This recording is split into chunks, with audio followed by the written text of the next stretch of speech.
தொழிற்சங்க வரலாறு ஒரு போராட்டத்தினுடைய துவக்கங்களுடைய வரலாறு. இந்தியாவினுடைய பிரதான போராட்டங்கள் என்பது ஒன்று பஞ்சாலை போராட்டங்கள் என்பது மிக முக்கியமானது. இந்தியா முழுவதும் நடந்த போராட்டங்கள், பல்வேறு தியாகிகளை உருவாக்கப்பட்ட போராட்டங்கள், சுதந்திர போராட்டத்தில் தன்னுடைய பங்கை செலுத்திய போராட்டங்கள். அதுக்கு அடுத்தது ரயில்வே. இந்த ரயில்வே போராட்டம் என்பதும் இந்தியாவில் ஒரு மிக முக்கியமான போராட்டம்.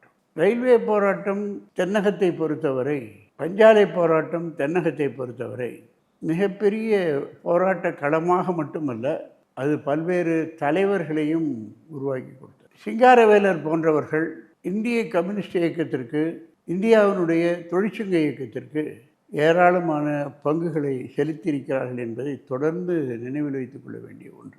சிங்காரவேலர் மட்டுமல்ல, அவருடன் அன்று இணைந்து செயல்பட்ட தலைவர்கள், பல தலைவர்களுடைய பெயரையும் இப்பொழுது நினைவில் வைத்துக் கொள்ள வேண்டியது.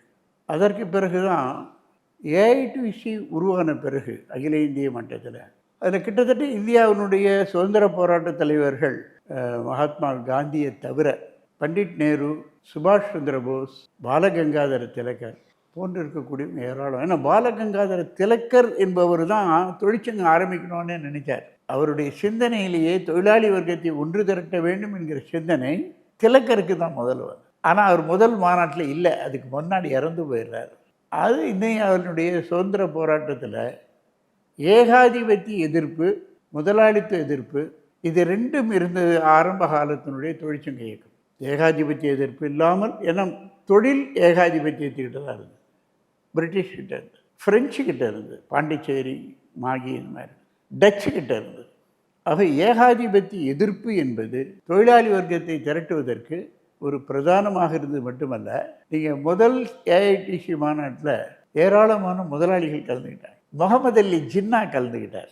பல பேரில் சேர்க்க வேண்டிய முக்கியமான பேர் முகமது அலி ஜின்னா கலந்துக்கிட்டார். தொழிலாளி வர்க்கத்தை இணைத்து தொழில்களில் நடத்தக்கூடிய மிகப்பெரிய போராட்டங்கள் தான் வழிவகுக்கும் என்பதை அந்த தலைவர்கள் உணர்ந்திருந்தாங்க. பிறகு காங்கிரஸ் தலைவர்கள் பண்டித நேருவை தவிர பாக்கி எல்லாருமே, காந்தியை தவிர எல்லாருமே வந்தாங்க. காந்தி யார் இணைந்தாலும் இணையலாம், உழைப்பாளிகள் இணைவதை விரும்பாத ஒரு தலைவர் அவர். ஆனால் அவரே போராட்டம் நடத்தினார். சத்திய சோதனையில் அவருடைய குஜராத்தில் அவர் பஞ்சாலை தொழிலாளிகளை திரட்டினார். அவங்களுக்காக உண்ணாவிரதம் இருந்தார். இவர் என்ன பண்ணியும் முதலாளித்துவம் பணியை மறுக்கு. ஆகவே அவர் என்ன சொன்னார், தொழிலாளிக்கெல்லாம் பூந்தி கொடுத்துட்டு வேலைக்கு அனுப்புங்கன்றார். ஆகவே அவர் என்ன முடிவு எடுத்துட்டார்னா, இந்த தொழிற்சங்க போராட்டம் தேவையில்லைன்னு முடிவு எடுத்துட்டார். அது மூலதனத்தை பாதிக்கும். அதாவது ரொம்ப ஆழமாக சொல்லணும்னா, காந்தியினுடைய சுதந்திர போராட்டத்துக்கு அவர் ஆற்றியிருக்கக்கூடிய பங்கு மகத்தானது. அதே நேரத்தில் வர்க்க போராட்டம் என்று வருகிற பொழுது தொழிலாளி வர்க்கம் இணைவதை அவர் விரும்பவே இல்லை. அது மிகப்பெரிய ஆபத்து என்பதை ஆழமாக உணர்ந்த ஒரு முதலாளித்துவ தலைவர் அவர். அவ்வளோ கான்ஷியஸாக நீங்கள் யாரையுமே பார்த்துருக்க முடியும். ஏன்னா ஒரு பக்கம் நேரு ஏஐடிசி தலைவராக இருக்கார், சுபாஷ் சந்திர போஸ் தலைவராக இருக்கார். இவங்கெல்லாம் இருக்கிற பொழுது, தொழிற்சங்கத்தோடு தங்களை இணைச்சிக்கிட்ட பொழுது, அவர் தொழிற்சங்கத்திலேருந்து விலகி அதனுடைய ஆபத்தை உணர்ந்த வர்க்கம் ஒன்று சேருவது என்பது மிகப்பெரிய ஆபத்து என்பதை உணர்ந்த ஒரு தலைவராக மகாத்மா காந்தி இருந்தார்.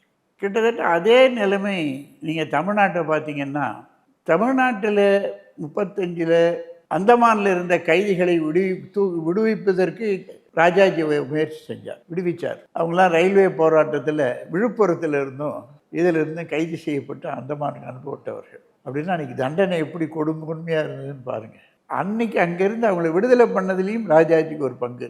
பொன்மலையில் நம்முடைய சங்க அலுவலகத்தை தயார் பண்ணி அதை தரட்டது மகாத்மா காந்தி. இன்னும் அந்த கல்வெட்டு இருக்குங்க. அங்கே கொடியேற்றினதும் ராஜாஜிக்கு பங்கு உண்டு. அந்த காலத்தில் ரயில்வே மாநாடுன்னா எம்எஸ் சுப்பலட்சுமி வந்து பாடுவாங்க, என்எஸ் கிருஷ்ணன் பாடுவார், டிஏ மதுரம் வருவாங்க, எம்ஆர் ராதா வருவாங்க. கலை இலக்கியத்தோட தொழிலாளி வர்க்கத்துக்கு ஒரு மிகப்பெரிய பங்கு இருக்குது. கலை இலக்கியம் இல்லாத ஒரு பெரிய போராட்டங்களே கிடையாது. ஆக கலை இலக்கியத்தோட தொழிலாளி வர்க்கத்துக்கு ஒரு பெரிய பங்கு இருந்த காலம் அது. இப்போவும் பொன்மலைக்கு போனால் ரொம்ப அற்புதமான அந்த நினைவுகள் வரும். அதற்கு பிறகு தோழர் நம்பியார் போன்றவர்கள், கல்யாணசுந்தரம் போன்றவர்கள் இவங்க எல்லாமே வந்தாங்க. இன்னும் ரயில்வேயை பற்றி தனியாகவே ஒரு பகுதி சொல்ல வேண்டியிருக்கு. அதிலிருந்து உருவாகிறதுக்கான அடிப்படையான காரணம், இந்தியாவில் முதல்ல ரயில்வே ஸ்ட்ரைக்கு தமிழகத்தில் நடந்தது என்பது நாகப்பட்டினத்தில். வருடம் கரெக்டாக இருக்குமான்னு ஞாபகம் இல்லை. 1930களில். அப்போ நாகப்பட்டினம் தான் ரயில்வேயினுடைய ஒர்க் ஷாப். பிறகு தான் அது பொன்மலைக்கு மாறுது. அங்கே தான் ஒரு 5000 தொழிலாளர்களை யுத்தம் முடிந்த பிறகு அவங்க வேலையிலேருந்து நீக்கப்படுகிறார். அங்கே நடந்த மிகப்பெரிய போராட்டத்தை தலைமை தாங்கினதில் சிங்காரவேலருக்கெல்லாம் பெரிய பங்கு இருக்குது. இன்னும் நிறைய பேர் நம்ம பின்னாடி சேர்த்துக்கலாம். ஆனால் அந்த பெயர்கள் சொல்லப்பட வேண்டிய பெயர்கள் என்று நான் நினைக்கிறேன். ஏன்னா வரலாற்றினுடைய அவங்களுடைய பங்கு பாத்திரத்தை மறைக்கக்கூடாது. அதே மாதிரி அங்கே ஒரு விமான நிலையம் இருந்தது. இன்றைய தலைமுறைக்கு நாகப்பட்டினத்தில் விமான நிலையம் இருந்ததுன்னா தெரியாது.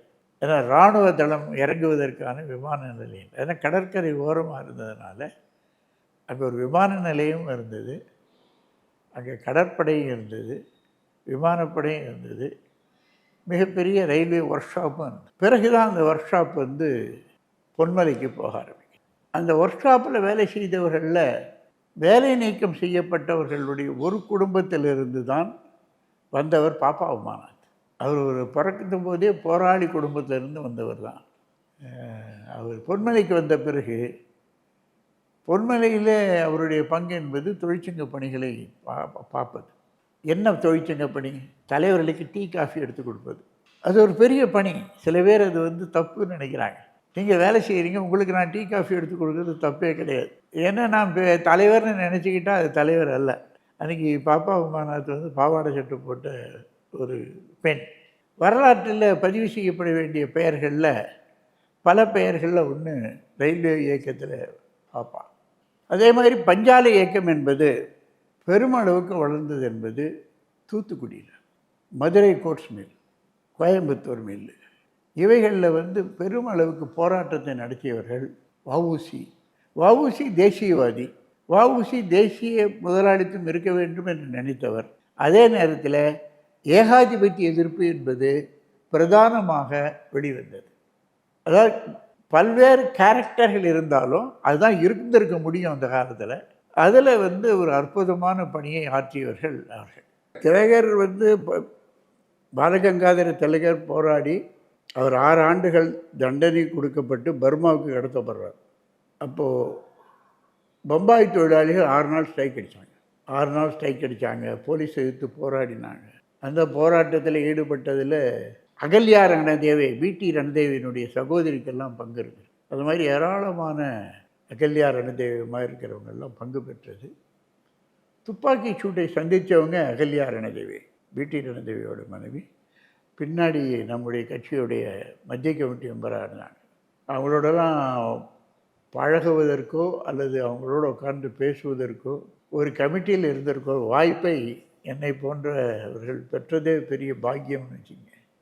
வாழ்க்கையில் என்னடா பாக்கியம்னா இதெல்லாம் தான் பெரிய பாக்கியம். திலகர் கைதான போது கிட்டத்தட்ட அதே நிலைமை தான் அங்கேயும் இருந்தது. அவ்வளோ பெரிய வீச்சு வந்ததுன்னு சொல்ல முடியாது. ஏன் வரலன்னா ஆர்கனைஸ்டாக இல்லை. நீங்கள் தொழிலாளர்கள் திரட்டப்படாத ஒரு காலத்தில் நீங்கள் போராடுற பொழுது அந்த திரட்டப்பட்ட தொழிலாளிக்கு வரக்கூடிய கோபங்கள் திரட்டப்படாத உதிரி தொழிலாளர்கள் மாதிரி தொழிற்சங்கத்துக்குள்ளேயே வராத தொழிலாளர்களை வச்சுக்கிட்டு நீங்கள் போராட்டம் நடத்த முடியாது. அவங்களுக்கு அந்த உணர்வு வராது என்பதும் இதில் கிடைக்க வேண்டிய ஒரு பாவம். அவன் பேப்பரை பார்த்து ஐயோ பாவன்ட்டு போயிடுவானே தவிர தொழிலாளி வர்க்கத்தை அது திரட்டப்பட்ட தொழிலாளியாக இருந்தாலும் சரி, உதிரி தொழிலாளர்களாக இருந்தாலும் சரி, அதை திரட்டுவது என்பது ஒரு மிகப்பெரிய கடமை. செங்கொடி இயக்கத்தினுடைய கடமை. செங்கொடி இயக்கம் திரட்டப்பட்ட தொழிலாளிகளுக்கு சங்கம் நடத்தி பழக்கப்படக்கூடிய நிலையில் அணி சேராத தொழிலாளர்களை திரட்டுவது என்பது தான் தொழிலாளர்களை ஈர்ப்பதற்கான ஒரு முக்கியமான விஷயம். அவர்களுக்கு தொழிற்சங்க உணர்வை ஏற்படுத்துவது, அவர்களுக்கு அரசியல் உணர்வை ஏற்படுத்துவது என்பதுதான் பிரதான தொழிற்சங்கத்தினுடைய கடமை. அது அந்த கடமையை நாம் கொஞ்சம் கொஞ்சம் செஞ்சுருக்கிறோம். செய்யலைன்னா சொல்ல முடியாது, செஞ்சுருக்கிறோம். ஆனால் நாளாக அது விரிவாக ஆரம்பிச்சது. அது விரிவாகிற பொழுது அதன் மீது கூடுதலாக கவனம் செலுத்த வேண்டிய பொறுப்பு இன்றைய தொழிற்சங்கத்திற்கு உண்டு என்பதை நான் அழுத்தமாக சொல்ல விரும்புகிறேன். என்னுடைய அனுபவத்திலிருந்தும் சொல்ல வரும்.